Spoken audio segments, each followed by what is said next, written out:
Calvin Castine at Moe's Pub and Grill in Malone, New York. It's May 5th, Cinco de Mayo, May 5th, 2012. And we are here in their banquet facility for a gathering of railroad buffs, but not just any old railroad. It's the defunct Rutland Railroad, which for many of us was the original rooftop highway that people in New York talk about. They talk about building a modern highway, and back in the mid-1850s, the Northern Railroad came in, and then eventually, when it went out in the mid-1900s, around 1960s, I think, early 60s, it made its last trip through the northern tier of New York. That was the Rutland Railroad at that time. It had gone over several names, including the ONLC, the Ogdensburg and Lake Champlain Railroad, and I believe several other names. But the final name was the Rutland Railroad, and of course it continued on to Vermont, and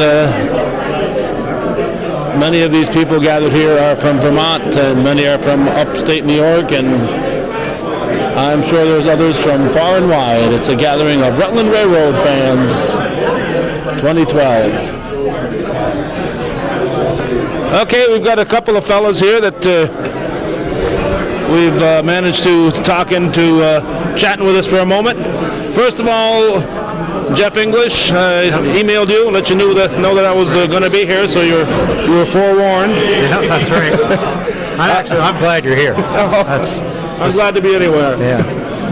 I'm just going to be here for the morning, but I'm here for a little while and give this coverage. I was there in was it 2004 already? Was it 8 years ago already in Champlain? Yeah, I guess it was 04, yeah. And we were last here in Malone in 1995. So that's 17 years. Time sure does fly. Huh? What's the official name of this club? The Rutland Railroad Historical Society. And how far and wide is your membership? Oh, we have members all over the United States and Canada. I'm not sure if we have any foreign members. I really don't know. I don't think so.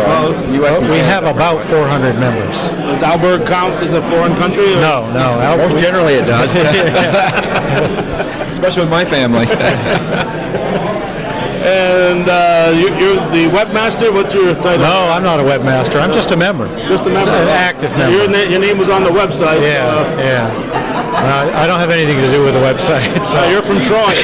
Yes, I'm from Troy. Grew up in Troy, and really my interest in the Rutland is a latter-day thing. I learned about it when I was a young man in my 20s, and I just got very interested in it. Steve, on the other hand, grew up with the railroad, so. I know another fellow, or knew another fellow from Troy. I don't know if he's still with us, so to speak. I know he was there in 2004, Jim Shaughnessy. Jim Shaughnessy's still alive and well. Is he? And very active still. He's slowing down a little, but he, of course, wrote the book on the Rutland Railroad. So that's part of how I got interested. But Jim is doing well, and still he has an article in every issue of Classic Trains magazine. Oh wow! Every single issue. So he's gone all over the United States and even overseas as well, taking photographs of trains since the 1950s. So he's still going. Yep. And another name that's for Rutland literature is I'm not sure the pronunciation. Nimke, who died a couple years ago. Bob Nimke, yeah. Well, Steve knew Bob way better than I did, so he can give you the report on Bob. Well, a few years back, we cornered Larry Wolf, who's behind us over here, and we went through Mr. Nimke's books because he just died, and I had been trying to get a hold of him, and we weren't able to do it with him, but we did go through the books with Larry Wolf, and that was very interesting. Those are great books. Oh, tremendous. I don't know. I know 9 volumes. How many volumes are there? I think there's 10. 10 volumes. 10. Amazing. And Steve Mumley. That's me. Certainly a name that's associated with the Rutland and out of Alberg, Vermont, right? Yep, pretty much so. Tell us your family history and all this. Well, I'm 4th generation of a railroader, basically all in the Rutland, because I just retired from Vermont Rail System, which was originally the Rutland many years ago. But I grew up in Alberg and also in Malone because I had grandparents lived here, and to go visit Grandma, you would have to take the train. So I was always enthused to go visit Grandma. They really thought I was coming to see them, but I was more interested in the train ride to get there, because in those days, you didn't have two automobiles in the family, and of course the railroad was free to ride. So that's how I'd go, and then I spent a lot of time around Malone and on the Malone switcher and stuff. It's an interesting memory. That I was talking yesterday with a guy in Champlain who lives right by Dewey Cut, and he grew up there, Donald Robinson, and he talked about the experience of watching those trains go by. Oh yeah, and we always thought it would be there forever, and then when the strike came, you still couldn't believe it. They said they'll go back to work, and then all of a sudden reality set in and it was gone. What was the year of the strike? The final one was in 1961, September of 61. The first one was in 1960. And they had a cooling off period, a 1-year cooling off period with the unions and management. They didn't cool off much. No, actually it got worse. And, it was a small road. They only had about 400 employees, and the unions were not going to give in, and management was not going to give in, and so they lost it. They both lost. Yes, they did, and my father, he had 21 years on the Rutland, and he had to seek another job, so he was lucky. He left early, went over on the Central Vermont, and put 21 years over there, retiring with 42 years of service. I know in the northern tier through here, and through Champlain particularly, because that's where I've lived all my life, that was it. The railroad died up. I got some footage from Jack Favreau showing the last train going through Champlain, picking up tracks and stuff, and he figured, because on that same old 8mm footage, he had pictures of his son as an infant, and so he figured around 1964 they were picking up the tracks through there. Yep, 64, 65, yeah, they were taking it up. That was a pretty sad thing. Now, did they close down all the Vermont side too, or is it just up here through New York that everything closed? Well, on the Vermont side, the state of Vermont stepped in and purchased the tracks between Burlington and North Bennington, and then they also purchased the segment from Rutland to Bellows Falls. And out of that was formed the Vermont Railway and also the Green Mountain Railway, and that's where I started, with the Green Mountain. And then in the last few years, we've merged, and it's now called Vermont Rail System. And then there's a little segment between Norwood and Ogdensburg that was picked up here a few years ago, and is part of the Vermont Rail System now. Even though it's kind of isolated, isn't it? Yeah, but it's all back under one roof again. Well, that's nice. The membership, you get together just once a year? Is that Yeah, we have a convention every year, and we rotate the location anywhere on the Rutland line. So how far and wide is of your conventions been? As far south and east as Bellows Falls, Vermont, which is on the Connecticut River. We've had conventions in Troy, because that's where the passenger trains ran down to Troy on their way to New York City. But the Rutland equipment came to Troy. Actually Chatham, which is in Columbia County. That's about as far south as we would go. And then, all over Vermont, Rutland, Burlington, Manchester, Ludlow. And then we've had conventions at Champlain. Here, we're the second time in Malone. And we did Ogdensburg. I think that was 2001, right? In that ballpark. Yeah. How many different, I know in the late 1840s, early 1850s, it was called the Northern Railroad. Northern Railroad. And then it was the ONLC for a while. Yep. Other entities, names that the ONLC, Ogdensburg and Lake Champlain, was a reorganization of the Northern Railroad. And then they got leased by the Central Vermont out of Vermont. And so you see a lot of pictures from the 19th century where locomotives say Central Vermont. Well, the whole CV empire collapsed in bankruptcy in 1896.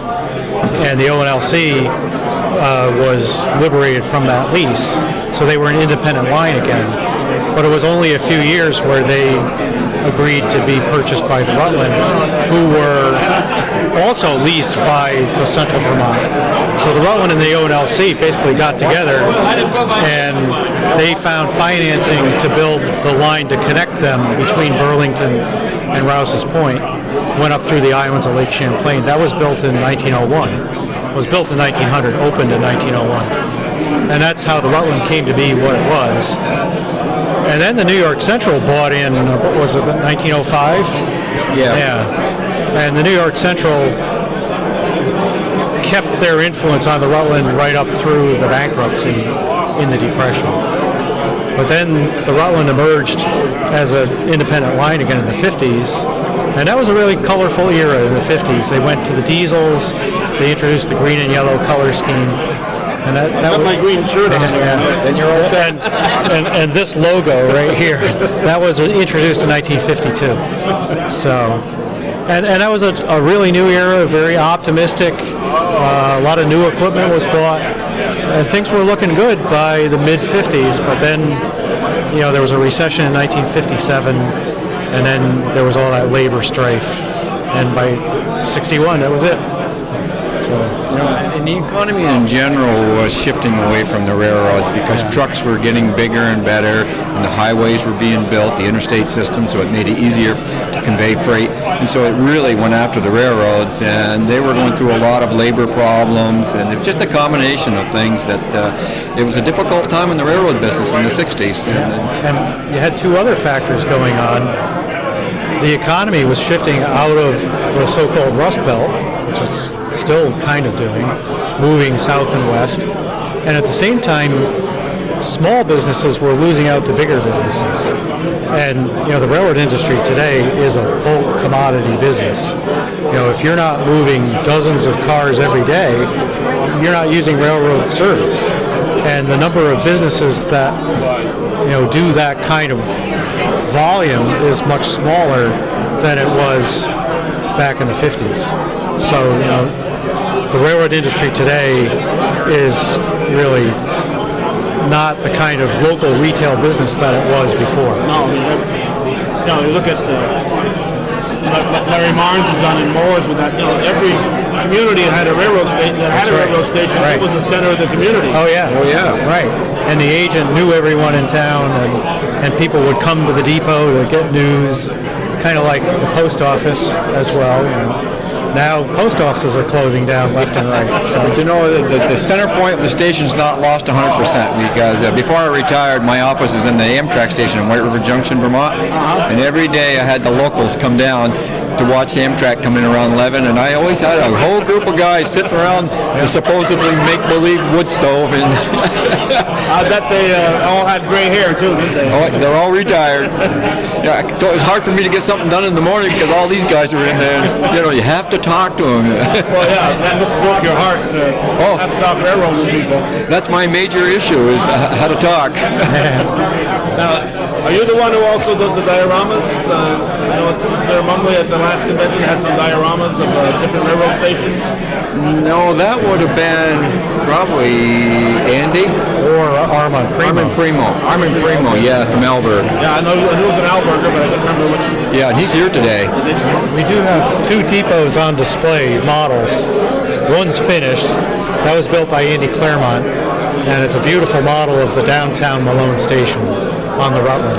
The other model is still in progress, so you see a lot of bare plastic and parts just laid out. But that's my project, and that's the Malone Junction Depot, which was joint between the New York Central and the This Rutland. is quite a junction here in Malone. You see the pictures are just amazing here.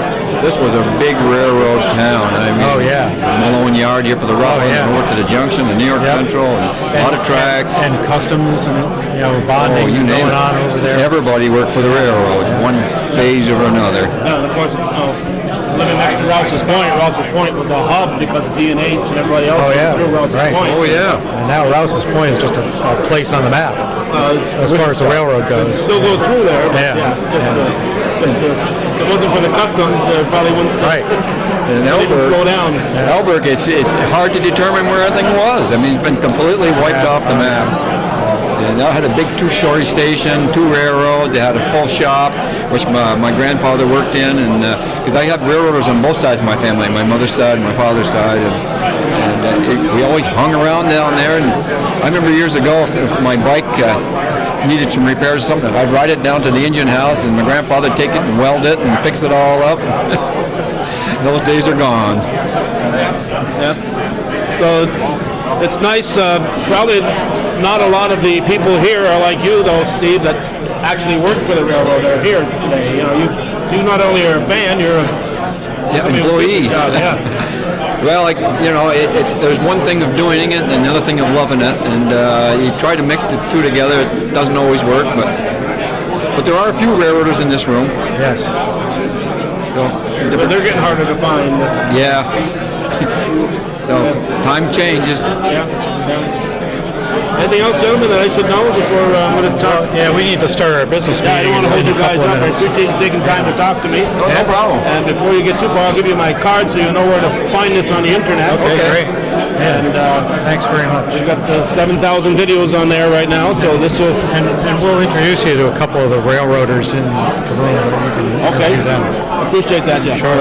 Related to the cast irons in Ross's Point, right? I'm right to every cast iron in Clinton County. Now, the cast irons used to run the